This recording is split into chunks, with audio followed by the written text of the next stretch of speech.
नमस्कार दर्शक बंधु पुणी फाइनाल ले हारिछि भारत।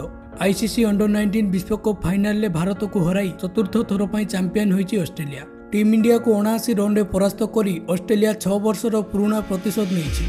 संपूर्ण विश्वकप इवेंट रे दमदार प्रदर्शन करिथिया भारतीय दल फाइनाल मैच रे ही विफल होइछि।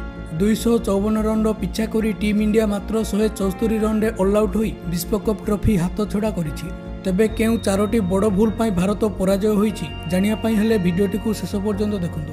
ता पूर्वरु भिडियोटी को गोटे लाइक कर दियंतु एवं चैनल ले नुआ होइथिले चैनल को सब्सक्राइब करी ऑल नोटिफिकेशन को ऑन कर दियंतु। ऑस्ट्रेलिया विपक्ष फाइनल मैच रे बैटिंग बॉलिंग एवं फील्डिंग रे मध्य विशेष प्रदर्शन करिबारे फेल मारिछि टीम इंडिया। एहार प्रथम कारणटी हला टॉप ऑर्डर रे खराब प्रदर्शन। मुशीर खान, सचिन दास एवं अधिनायक उदय सोहरांको बैट्रु फाइनाल मैच रे दमदार इनिंग्स आशा रखिथिला टीम इंडिया, किंतु मुशीर 22, उदय 8 एवं सचिन मात्र 9 रन करी एही मैच रे सस्तारे पाभिलियन फेरिछंती। विश्वकप रे सर्वाधिक रन करिथिबा उदय मध्य बड़ पारी खेली पारि नाहंती।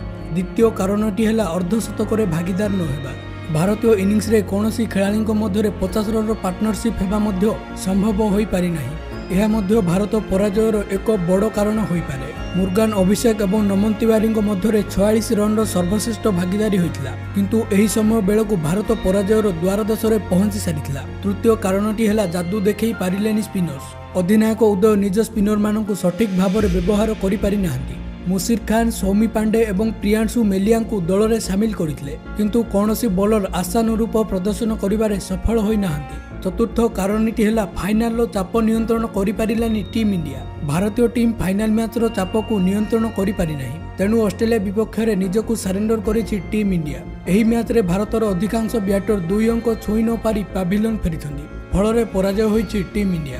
भारतर एही पराजय पछरे आउ केउ सबु कारण रहिला आपण माने कमेंट करी कहंतु। धन्यवाद।